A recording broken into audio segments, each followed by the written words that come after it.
Pen drive చూడడానికి చాలా చిన్నగా ఉంటుంది, కానీ దానికి సంబంధించిన ఇప్పుడు పెద్ద ఎత్తున చర్చ జరుగుతుంది.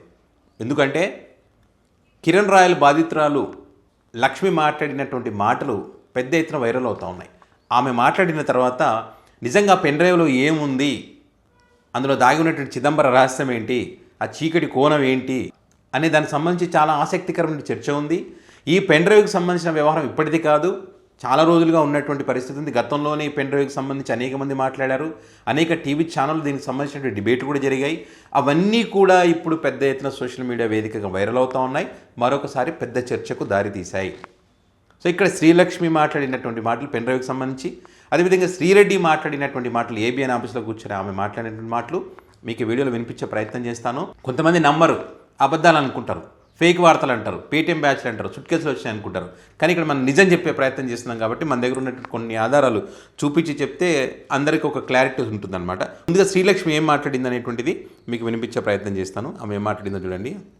ఎవరి ఇన్ఫ్లుయెన్స్ లేకుండా కిరణ్ రాయల్ అనే వ్యక్తి ఇలా తీసుకెళ్ళడం జరగదు. ఏ ఇన్ఫ్లుయెన్స్ పెట్టాడు, ఎవరు సపోర్ట్ చేశారు, అతనికి ఎవరున్నారు అతని వెనకాల, అతను నాకు చాలా సార్లు చెప్పిన విషయం. మా అధినేత ఎవరైతే ఉన్నారో నా దగ్గర ఆయనకి సంబంధించిన పెన్ డ్రైవ్ ఉంది, ఆయనకి సంబంధించిన డీటెయిల్స్ నా దగ్గర ఉన్నాయి. నేను ఏం చేసినా నన్ను ఏమి అనడు అనే ధీమా అతను నాతో ఎన్నోసార్లు చెప్పాడు. సో ఇది పెన్ డ్రైవ్లో చాలా విషయాలు ఉన్నాయి పవన్ కళ్యాణ్ గారికి సంబంధించి.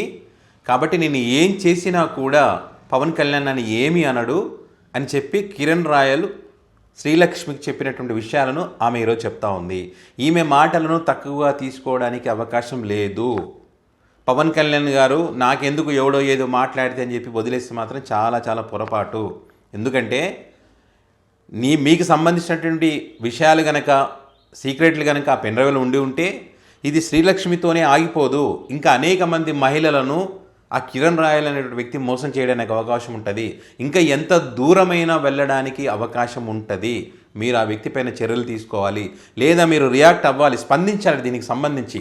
గతంలో ఆర్కే రోజా గారికి సంబంధించి మీ పార్టీ నాయకులు దారుణాతి దారుణంగా మాట్లాడకూడని విధంగా మాట్లాడితే పెన్ డ్రైవ్ ఉంది, టేపులు ఉన్నాయి, వీడియో టేపులు ఉన్నాయి, ఆడియో టేపులు ఉన్నాయని చెప్పి దారుణంగా మాట్లాడితే ఆర్కే సెల్వం అని ఒక ప్రెస్ మీట్ పెట్టి మాట్లాడారు, ఏదున్నా రిలీజ్ చేయండి రా బాబు అని చెప్పి. ఎందుకంటే ఏమీ లేదు కాబట్టి, అసత్యపు ఆరోపణలు కాబట్టి ధైర్యంగా నిజాయితీగా చెప్పాడు. మరి దానికి సంబంధించి ఎవడైనా రిలీజ్ చేశాడా, ఏమైనా మాట్లాడారా? లేదు కదా. అవన్నీ ఆమె క్యారెక్టర్ను పాడు చేయడానికి మాట్లాడినటువంటి మాటలు. సో అది నిజాయితీ, నిబద్ధత అంటే. మళ్ళీ ఈరోజు మీరు ఖచ్చితంగా మాట్లాడలేదు, ఎందుకంటే మీకు నష్టం జరగకపోవచ్చు, లేదా మీరు ఏదైనా అన్నా కూడా మీరు సైలెంట్గా ఉండొచ్చు. ఎందుకంటే ఇప్పుడు బాలకృష్ణ గారు ఆ కుటుంబం, టీడీపీ వాళ్ళు మీరు మిమ్మల్ని, మీ కుటుంబాన్ని, మీ అమ్మగారిని ఎంత తిట్టినా మళ్ళీ మీరు వాళ్ళతో తిరుగుతూ ఉన్నారు. కానీ అది కాదు. ఇక్కడ మీకు సంబంధించిన మీరు అధికారులు ఉన్నారు కాబట్టి, మీరు అధికారంలో ఉన్నారు కాబట్టి మీరు ఆ వ్యక్తి ఏం తప్పు చేసినా కూడా పట్టించుకోకుండా వదిలేస్తే అది సమాజానికి ఎంత మంచిది కాదు. నష్టం జరిగేటువంటి అవకాశం ఉంటుంది. ఈరోజు ఆ వ్యక్తి బహిరంగంగానే శ్రీలక్ష్మికి సంబంధించి దారుణాతి దారుణంగా మాట్లాడుతూ ఉన్నాడు, డబ్బులు తీసుకొని మోసం చేస్తూ ఉన్నాడు. వాటికి సంబంధించిన ఆధారాలు, వీడియోలు, ఆడియోలు అవన్నీ కూడా మహిళ బయట పెడతా ఉంది. ఆ కుటుంబాన్ని లేకుండా చేస్తానంటున్నాడు, అర్ధాయుష అంటున్నాడు, ఆమె కొడుకుల్ని చంపేస్తానంటున్నాడు. ఇన్ని రకాలుగా అన్ని ఆధారాలు పెట్టుకొని మాట్లాడుతూ ఉంటే నా ఆడవాళ్ళకి సంబంధించి కూడా దారుణంగా మాట్లాడుతూ ఉన్నాడు కదా. నేను ఇదే రకంగా చేస్తాను, నాకు ఆడవాళ్ళంటే వీక్నెస్, నేను ఏదైనా చేస్తాను, నన్ను అడిగేటోడే లేడని చెప్తా ఉన్నాడు కదా. ఆ వ్యక్తి మాటలే కదా. మరి ఇంత జరుగుతున్నా కూడా అంటే 420 కేసు పెట్టచ్చు, అటెంప్ట్ మర్డర్ కేసు పెట్టడానికి అవకాశం ఉంది. పైగా ఆ మహిళ కేసు పెట్టినా కూడా పట్టించుకోవడం లేదు.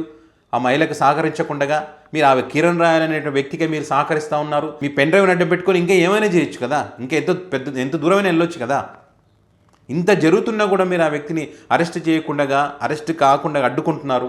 పార్టీ నుంచి సస్పెండ్ చేయడం లేదు, కార్యక్రమాలకు దూరంగా ఉండమని చెప్పారు. మరి మీ గురించి మీ పార్టీ అధికార ప్రతినిధి రాయపాటి అరుణ ఏం మాట్లాడుతూ ఉన్నారు? పార్టీ కార్యక్రమాలకు మాత్రమే దూరంగా ఉండమని చెప్పారు పవన్ కళ్యాణ్ గారు. కానీ ఇక మీద ఇంకా ఎక్కువ పవర్స్ వస్తాయి ఆయనకి, ఇంకా ఎక్కువ చేస్తారు, ఇంకా తట్టుకోలేరు. ఒక్కొక్క వీడియో, ఒక్కొక్క ఆధారం, ఇంకా ఇప్పుడు రెచ్చిపోతారని చెప్పి ఒక మహిళకు అన్యాయం జరిగితే, సాటి మహిళకు అన్యాయం జరిగితే ఆ మహిళ ఆ రకంగా మాట్లాడొచ్చా? ఇంత జరుగుతుంటే కూడా మీరు మౌనంగా ఉండడానికి కారణం ఏంటి? ఖచ్చితంగా మీకు సంబంధించి ఒకటి కాదు 2 పెన్ డ్రైవ్లు ఉన్నాయంటున్నారు కదా. ఖచ్చితంగా వాటికి సంబంధించి ఏదో మీ చీకటి రహస్యాలు అందులో ఉన్నాయి కాబట్టి మీరు మౌనంగా ఉన్నారనుకోవడానికి అవకాశం ఉంది. పైగా ఈ పెన్ డ్రైవ్ల వ్యవహారం ఇప్పటిది కాదు, చాలా రోజుల నుంచి చర్చ జరుగుతూ ఉంది. సో అప్పుడు శ్రీరెడ్డి ఏం మాట్లాడారనే విషయాలు కూడా మీకు వినిపించే ప్రయత్నం చేస్తాను. ఒకసారి వినండి ఆ పెన్ డ్రైవ్లకు సంబంధించి, అందులో ఏమేమి ఉన్నాయి ఏందనేటువంటిది ఆమె చెప్పినటువంటి మాటలు. ఆ రోజు నేను చేస్తున్న ఉద్యమాన్ని నువ్వు ఎందుకు సపోర్ట్ చేయలేదా అనుకున్నాను. తర్వాత అర్థమైంది నీ మసాజులు, నీ లెజినోవా సెట్టింగ్లు, అలాగే ఫారినర్ అమ్మాయిల సెట్టింగ్లు, పంజాబీ అమ్మాయిల సెట్టింగ్లు, ఇండస్ట్రీకి ఎవరు వచ్చినా నీతో ఎవరు పక్కన పనిచేసినా కూడా పక్కలోకి వేసుకునే దుర్మార్గమైన గుణం నీకు ఉందని చెప్పేసి తర్వాత అర్థమైంది. అందుకే కదా నేను సాక్షాత్తు ఏబిఎన్ టీవీలో నీ పూనం కౌరుకి సంబంధించి ఒక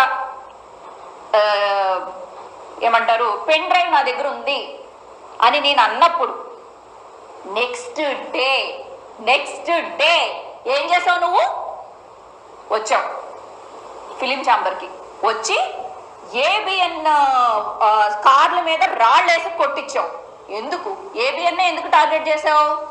ఆ రోజు పెన్ డ్రైవ్ ఉందని. వాళ్ళ అమ్మని తిట్టినందుకు అక్కడ ప్రాబ్లం కాదు, అడ్డం పెట్టుకున్నది మా అమ్మని తిట్టాడు అని.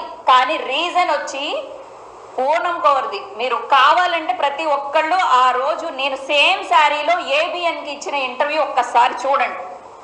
పూనంది నాకు వాయిస్ రికార్డులు ఉన్న ఒక పెన్ డ్రైవ్ ఉంది, మాకు టైం వస్తుంది అని చెప్పి పూనం అని మెన్షన్ చేశానో నాకు తెలీదు. అది టైం వచ్చింది, ఆడియోలన్నీ రిలీజ్ అయ్యాయి, ఆ తర్వాత జరగాల్సిన పంటంతా జరిగింది. అయినా కానీ పవన్ కళ్యాణ్ గుర్తుపెట్టుకో, నన్ను చాలా తక్కువ అంచనా వేసావు. ఏం చేస్తావో చేయి, నీకన్నా మొండిని నేను, నీకన్నా జగ్గమొండిని. నా గురించి, నా పవర్ గురించి, ఒక లేడీ పవర్ గురించి మాట్లాడతావు కదా. నువ్వు చేసేది అమ్మవారి పూజ అయితే నేను కూడా అమ్మవారినే పూజ చేస్తా, నేను కూడా ఆది పరాశక్తిని.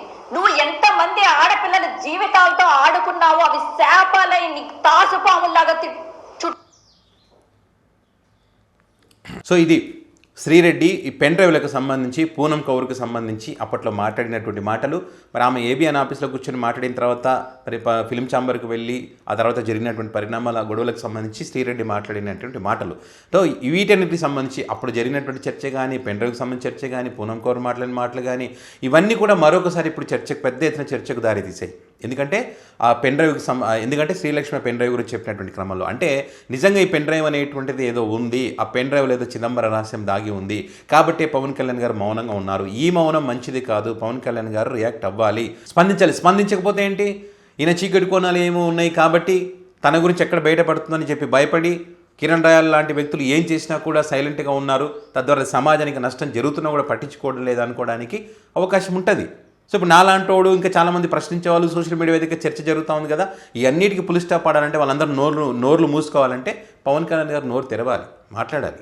నోరు తెరిచి కిరణ్ రాయల్కి సంబంధించి ఏదైతే మాట్లాడారో, కిరణ్ రాయల్ నీ దగ్గర నిజంగా పెన్ డ్రైవ్ ఉంటే బయట పెట్టు, ఈ రకంగా ఎందుకు వ్యవహరిస్తున్నాం, మనం అధికారులకు వచ్చింది దేనికి, ఆడవాళ్ళని మోసం చేయడానిక, మనం పెద్ద పెద్ద డైలాగులు చెప్పాం కదా, ఆడపిల్లల జోలికి వస్తే తలలు తెగిపోయి చట్టాలు తెస్తామని చెప్పాం కదా, ఆడపిల్లలకు రక్షణ కల్పించేది మనం కదా, సేఫ్ హ్యాండ్స్లో రాష్ట్రం ఉందని చెప్పాం కదా, కబద్ధ హస్తాల నుంచి విముక్తి కలిగిందని చెప్పాం కదా, ఇట్లనే చేసేది అని ఒక మాట చెప్పొచ్చు కదా. ఇప్పుడు చెప్పరు, ఎందుకంటే వీళ్ళు అన్నట్టు ఒకటి కాదు రెండు కాదు రెండు పెన్ డ్రైవ్లు మరి ఏమున్నాయనేటువంటిది మరి ఏదో దాగి ఉన్నాయి కాబట్టి ఇవన్నీ చెప్పరు అనుకోవడానికి ఇవన్నీ ఆధారాలు. అంతేకన్నా ఏం కావాల్సి వస్తుంది? ఇవన్నీ ఏమీ లేవు అనుకుంటే కనుక నోరు విప్పి మాట్లాడాలి. చూద్దాం మరి ఆయన నోరు విప్పి మాట్లాడరా నాకెందుకు లేని వదిలేస్తారా అనేది చూద్దాం. మొత్తానికైతే ఈ చిన్న పెన్ డ్రైవ్కి సంబంధించి అందులో దాగినట్టు రహస్యాలకు సంబంధించి రకరకాల చర్చ అయితే జరుగుతూ ఉంది.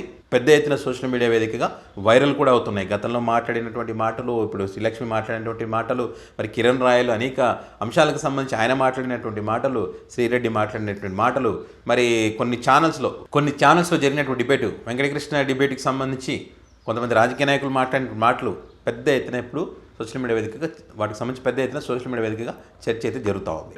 సో ఈ పెన్ డ్రైవ్లకు సంబంధించి పెద్ద ఎత్తున చర్చ జరుగుతూ ఉంది కదా, మరి ఆ పెన్ డ్రైవ్లో ఏమి ఉండే అవకాశం ఉందని మీరు భావిస్తున్నారు, దానికి సంబంధించి మీ అభిప్రాయాన్ని కామెంట్ రూపంలో పెట్టండి.